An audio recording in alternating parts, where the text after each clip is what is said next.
Hey guys, it's Bex here, and I am here with one of my favorite people on the planet, mostly because she is so gracious to join me again because I botched our entire first interview. It is Kris Carr, the Queen Bee. I'm wearing my Queen Bee sweater of the Crazy Sexy Empire, Crazy Sexy Cancer, Crazy Sexy Kitchen, Crazy Sexy Diet, Crazy Sexy Juice, Crazy Sexy Juice.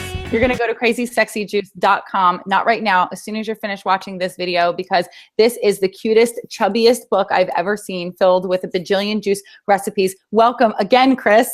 Hi, honey. It's good to see you. I wanted to hang out more with you, so this is perfect.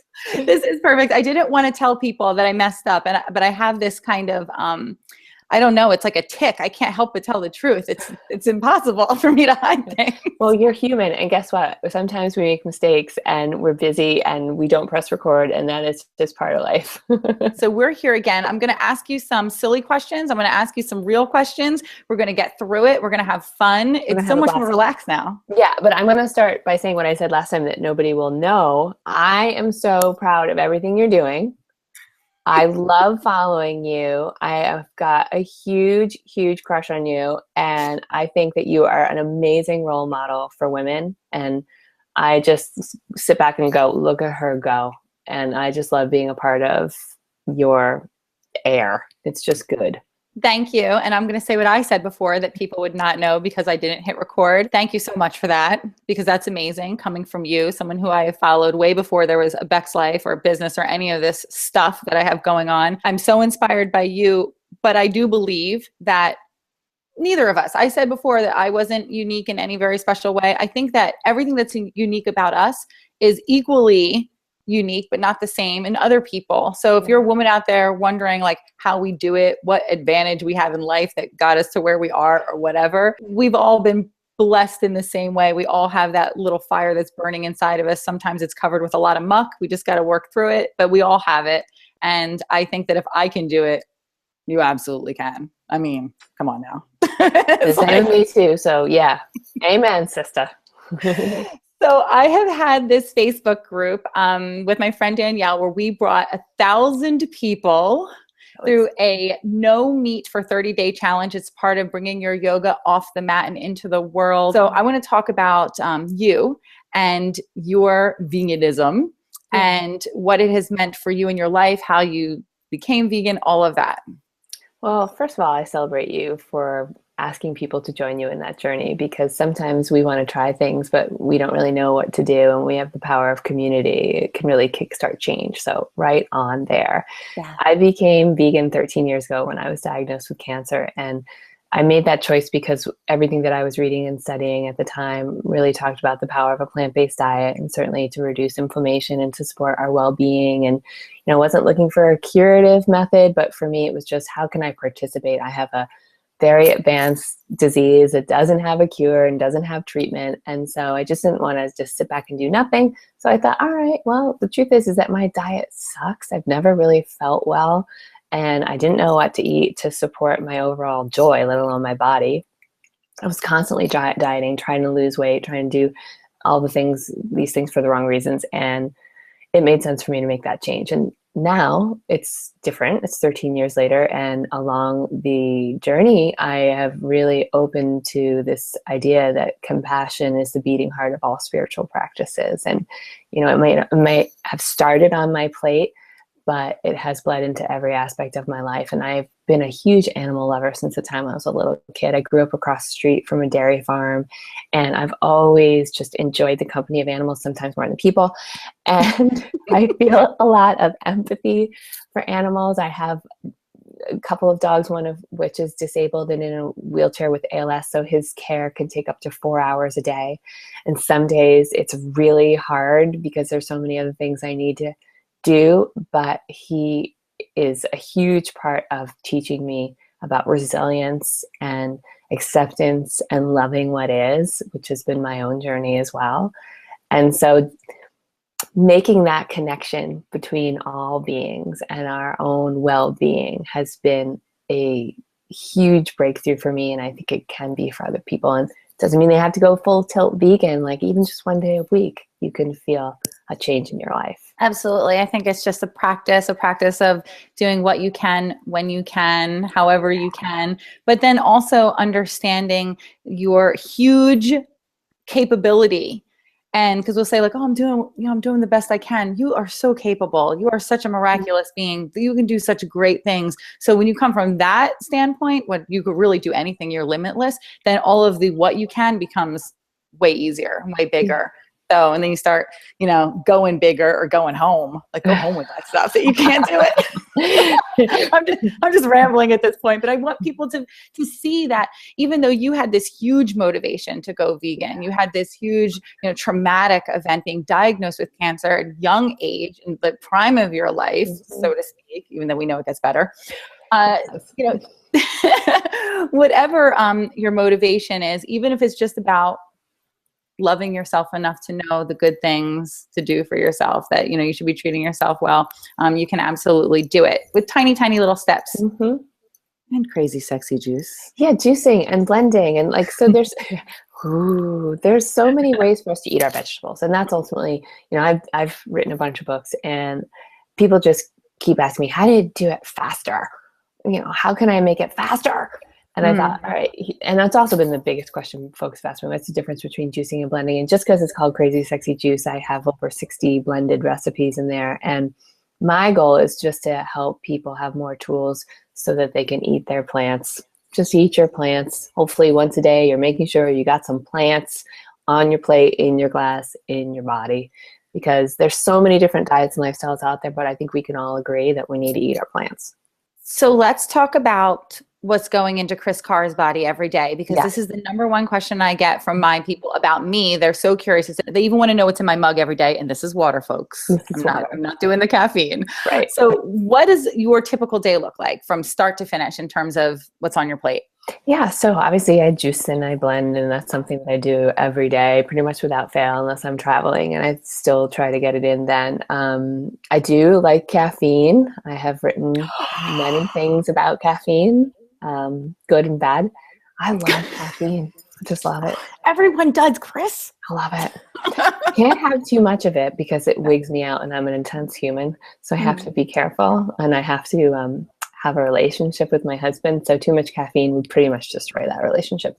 I feel like I have to edit this whole part of the video because I tell people not to drink caffeine. Yeah. Well, here's the thing. What I suggest is, even if it's just like a cup of caffeinated tea, if some folks really want it, that's fine. It's not about, there's a my way or the highway type of routine for me.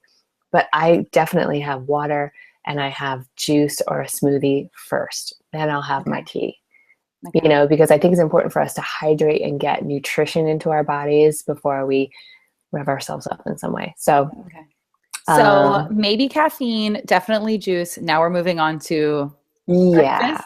And by the way, you don't need to have caffeine. And I will just say that it's important to understand what your base energy is, because caffeine masks that energy. So if you're not taking care of yourself, you have no idea. You're on overdrive all the time. Caffeine basically increases that, and you have no sense of what's really going on. So a lot of folks, it's important to take it out for quite some time.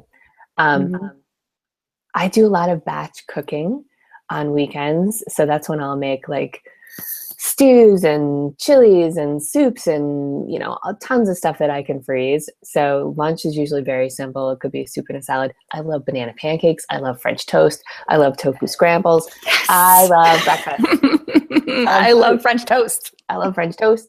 I'm a foodie. I really love to eat pretty much everything except for animal products. And I just find healthier ways to prepare them. How do you do vegan French toast really quick? Well, there's an amazing recipe in Crazy Sexy Kitchen for vegan French toast. You can use almond milk for the batter. There's so many that you can use, your veggie butter and stuff like that. So I can actually give you that recipe, and you can post it if you want. Yeah. No, I have Crazy Sexy Kitchen. I will post it. So that's amazing, because I use my backyard chicken eggs, but I would love a vegan option for everyone else. And you could make an amaretto cream sauce. I'll just give it to you so you can post it if you want to on your social media. I will do that. I will do anything you say, Kris Carr. lunch and dinner. Dinner, man. Last night I made the most killer mashed potatoes. So I made mashed potatoes, and I made this really awesome country loaf that I got from this amazing chef, Chloe Casarelli. I love her stuff, with like a miso gravy. And I made Brussels sprouts. So, and it didn't take that long. Can I tell you that I love this idea of this New York Times best-selling author sitting in her kitchen and just whipping something up simple for herself and her husband. So I have not been in my kitchen in years. My husband cooks breakfast, lunch, and dinner. I do not have the time. I have the time to meditate. I have the time to wash my hair sometimes. I don't have the time to cook. So I just love this. I think you're a super woman. Yeah, but guess what? You gave birth to a softball team. I don't have kids. Like, we all have our busyness. You know what I mean? You're a busy, busy woman doing great stuff. No, that, you know what, that is true. And I think that this is a point that I want to make really quick, because we all do have our busyness, and people ask me all the time, how do you do it? How do you do it with 5 kids? The truth is, I do the things that I like to do, and I don't do the things that I don't like to do. And we all have that choice. And if there's stuff that we have to do that we don't especially love to do, we can at least spin it a little bit to acknowledge the way that it's serving us. Yeah. So I do it all because I'm always doing the stuff that I love. And the more I'm doing stuff that I love, the better success I have from it. And then the more opportunities I have to do more of it. So I love that. I think that's really important. And, you know, when it comes to being healthy in the kitchen, my goal with certainly the books that I'm creating now, and some of them in the past, is I need to make it a lot easier and quicker for people. So I no longer make recipes that take more than 30 minutes from start to finish, just because we're busy. And I think that we can make it fast and still make it healthy. I really like you. I like you a lot as well. You're glowing right now. I don't know if you have a filter on your webcam, but you look absolutely gorgeous. Well, thank you. You're so sweet. And you're always smiling, and you're always so happy when I see you. But this is like a real deal question for my people. Give it. I know you have to have days that suck. Yes. And I know you have to have days where you feel like maybe giving up on all of this, or maybe I'm just projecting. What do you do on those days? What do you tell yourself? What conversations do you have to keep yourself motivated towards moving on? So I just want everybody to know that I believe in a rainbow of emotions. I don't amputate any of them. And I am a very joyful person by nature. And that's certainly what I put out in the world, because you don't want to see my dark side.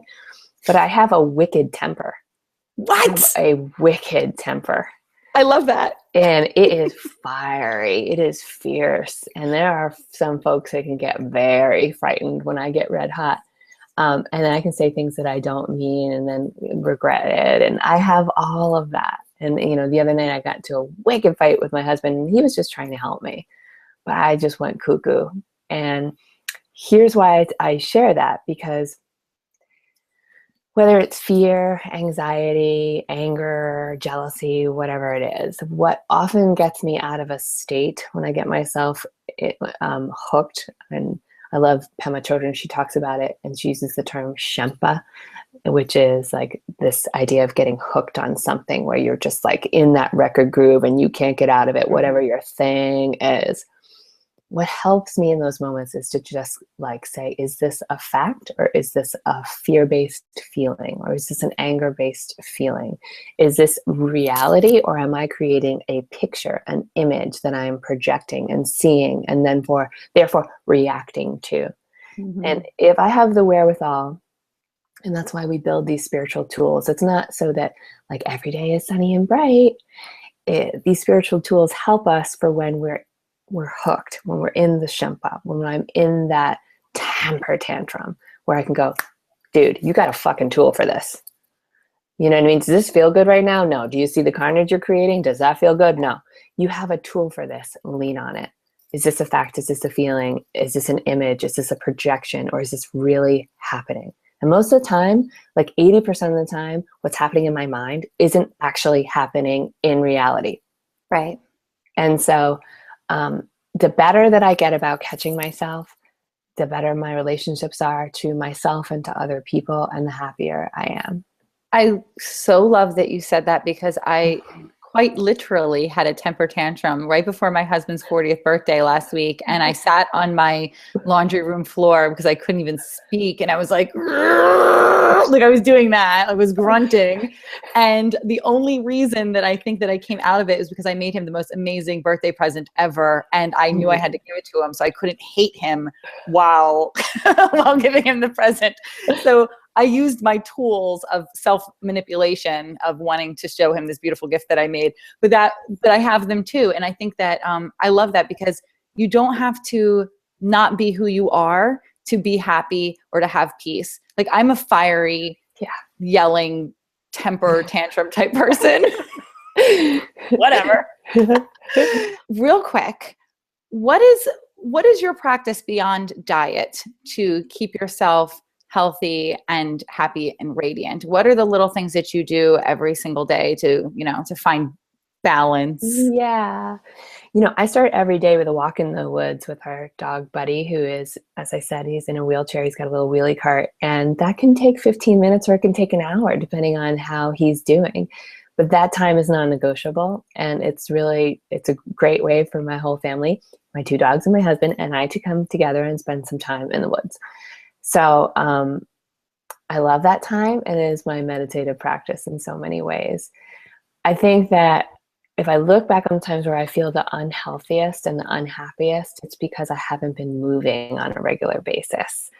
When we move, you're so good at this and sharing everything, all the videos that you've shared over the years. It doesn't have to take a lot of time, but just making sure that we move. It keeps me from being cranky, and it keeps me pooping, which if I don't poop, I'm cranky, so movement is so important. Magnesium can help with the pooping too. So what are you eating? What are you drinking? What are you thinking?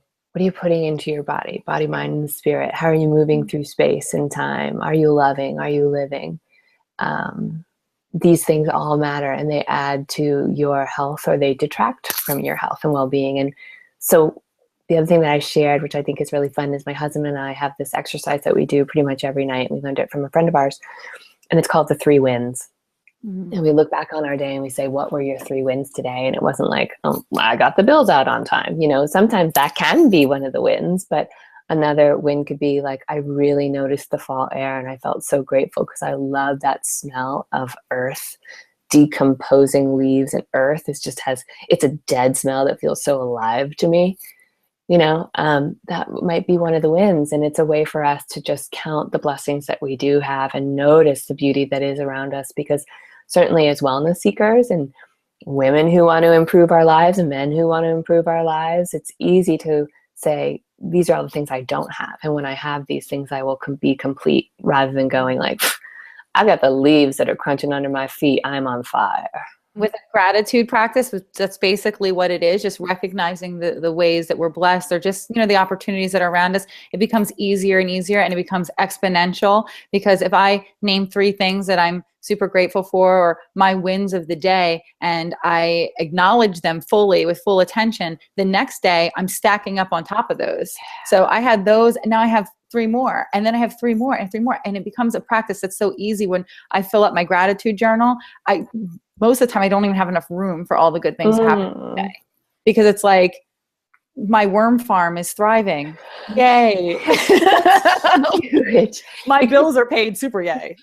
That's just, by the way, farm's thriving. That isn't easy. So that's like a lot of hard work goes into thriving worm farm. So that is like a big win right there. They try to jump out all the time. It's a nightmare. It took me so many years to get worms in my garden. I just have to say, like, I didn't have any worms and I was so depressed. In this past year, I have so many worms and I feel like such a superstar. Thank you so much. I am going to take you up on the offer to talk to you for 2 more minutes. I'm going to stop this recording. Everybody who's watching this right now, please go to crazysexyjuice.com and also kriscarr.com, because she has so many good things going on that you need to have going on in your own life. And you got to do it. And we'll talk again very, very soon. Bye, everyone. Woo!